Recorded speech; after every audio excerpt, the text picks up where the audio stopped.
विविध संस्कार किया गया। भगवान का यज्ञोपवीत संस्कार हुआ, भरत जी का हुआ, लक्ष्मण जी का हुआ, शत्रुघ्न जी का हुआ। आज भारत भूमि में सबसे बड़ी विडंबना है, यज्ञोपवीत संस्कार मात्र ब्राह्मणों में होता है। तो भी कुछ ब्राह्मण बालक उसका पालन करते हैं, कुछ तो जनेऊ हो जाने के बाद शादी ब्याह हो गई, उठा करके खूंटी पर टांग देते हैं, एक माला गठरी का जब भी नहीं करते हैं। संस्कार विहीन समाज की नींव पड़ रही है। सबको गायत्री पर अधिकार, जप पर अधिकार, तप पर अधिकार, संतत्व पर अधिकार, साधुता पर अधिकार, सज्जनता पर अधिकार, भगवान के भगत बनने का अधिकार। इसमें कोई विशेष जाति के लिए आदेश नहीं है। किसी भी पुराण में, किसी भी शास्त्र में, किसी भी वेदों में कहीं नहीं। मानव जात के लिए प्रत्येक मानव जात भगवान का भक्त है, भगवान का दास है, भगवान का अनुकंपा पाने का उसे अधिकार है, दर्शन करने का अधिकार है, जप करने का अधिकार है, तप करने का अधिकार है। भगवान का यज्ञोपवीत संस्कार हुआ, गुरु वशिष्ठ आश्रम में पढ़ने गए, अल्पकाल सब विद्या पाई। कम ही समय में चारों वेद, ऋग्वेद, सामवेद, यजुर्वेद, अथर्ववेद और 6 और 18 पुराण, शिक्षा कल्पो व्याकरणम, शिक्षा कल्प व्याकरण ज्योतिष 6-7 का अध्ययन कर लिया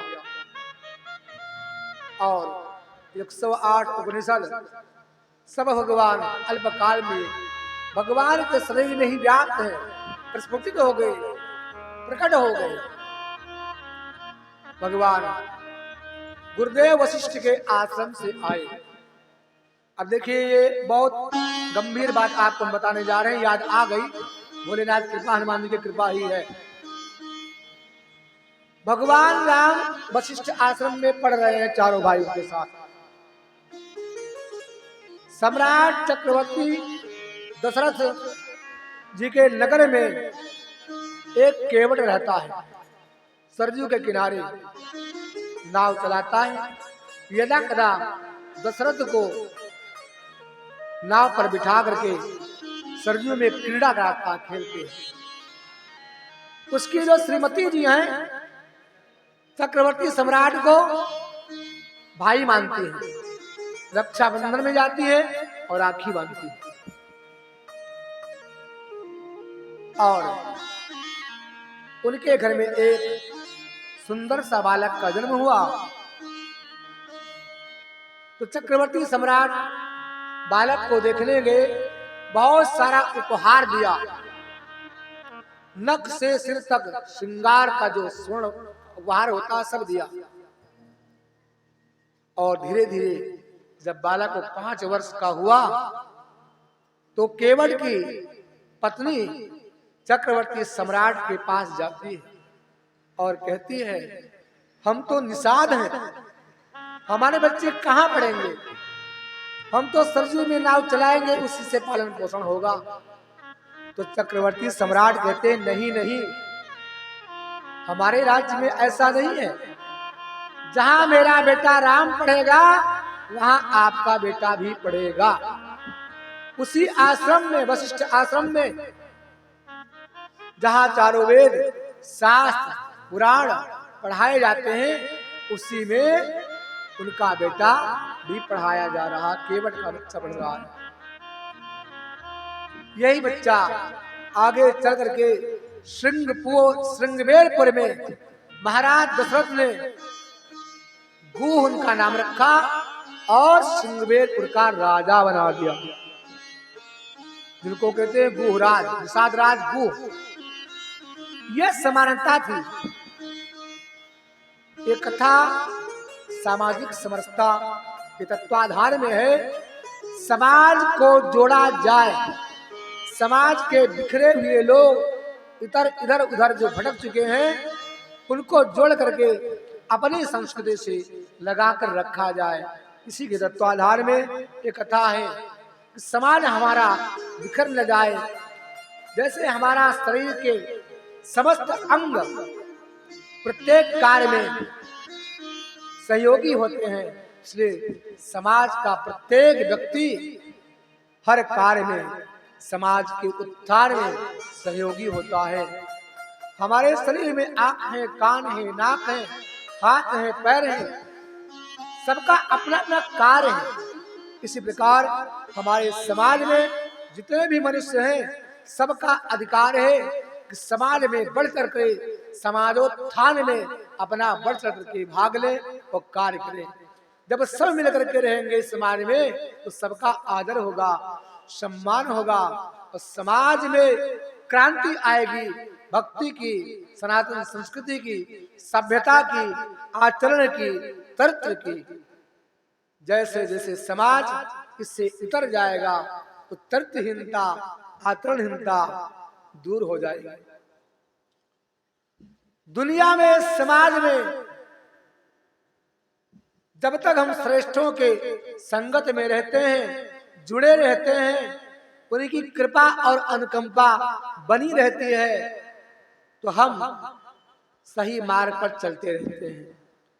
जैसे श्रेष्ठों और सज्जनों की संगत दूर होती है, एक पल में कुसंगत के क्षण मात्र के सत्संग से हम कुमार्गगामी हो जाते हैं, पतित हो जाते हैं, राक्षस प्रवृत्ति में तब्दील हो जाते हैं।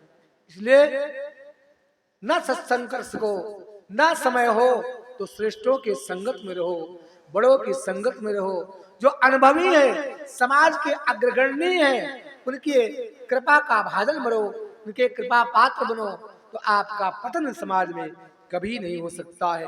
इसलिए सदा सर्वदा श्रेष्ठों और सज्जनों की महिमा गोस्वामी तुलसीदास बहुत गाते हैं। उत्तरकांड में भी गाया है सज्जनों के बारे में, सत्संग के बारे में।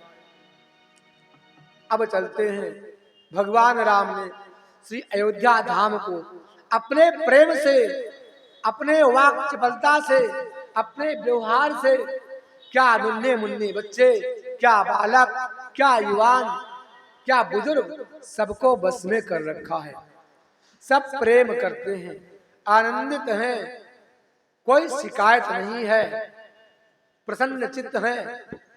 और चक्रवर्ती सम्राट एक बार राजमहल में बैठ करके अपने सचिवों के साथ, मंत्रियों के साथ मीटिंग करते हैं और गुरुदेव वशिष्ठ से कहते हैं कि गुरुदेव भगवान, हमारे बालक विवाह के लायक हो गया है, आप कहीं ढूंढिए, पता करिए, सुंदर सी कन्या मिल जाए तो विवाह हो जाए। और उधर विश्वामित्र को पता चला कि पार ब्रह्म परमात्मा सगुण रूप श्री राम भगवान साक्षात सच्चिदानंद भगवान भानु भूमि उत्तर प्रदेश की अयोध्या धाम में उनका प्राकट्य हो चुका है। वो बाल लीला करते हैं, जिस भगवान को पाने के लिए मैंने 60,000 वर्ष तक तपस्या किया, गायत्री मंत्र का अनुसंधान किया और कौशिक से विश्वामित्र हुए, और आज वो भगवान हमको नहीं मिला, सम्राट के घर में आ गया, चक्रवर्ती के घर में आ गया। विश्वामित्र को रहा नहीं गया। विश्वामित्र बहुत दुखी हैं, बड़े धार्मिक हैं।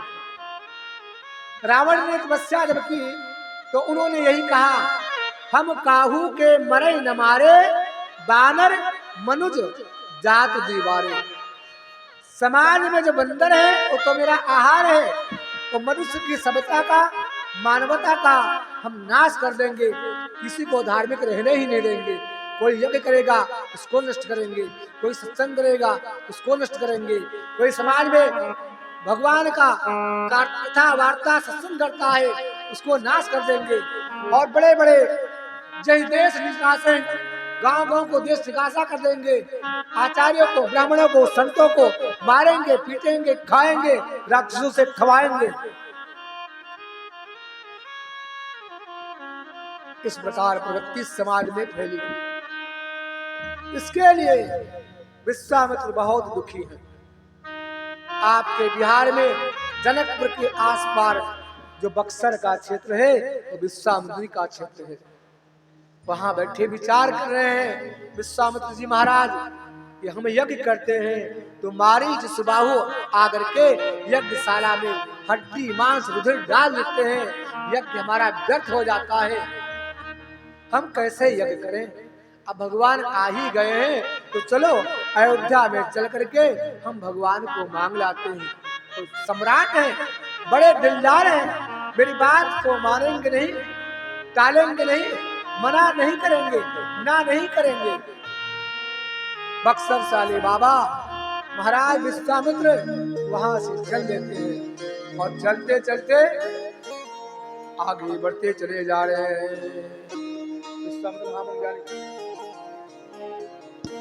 विश्वामित्र महामुनि ज्ञानी, विश्वामित्र महामुनि ज्ञानी, विश्वामित्र महामुनि ज्ञानी, विश्वामित्र महामुनि ज्ञानी। बसहि विपिन शुभ आश्रम जाने, बसहि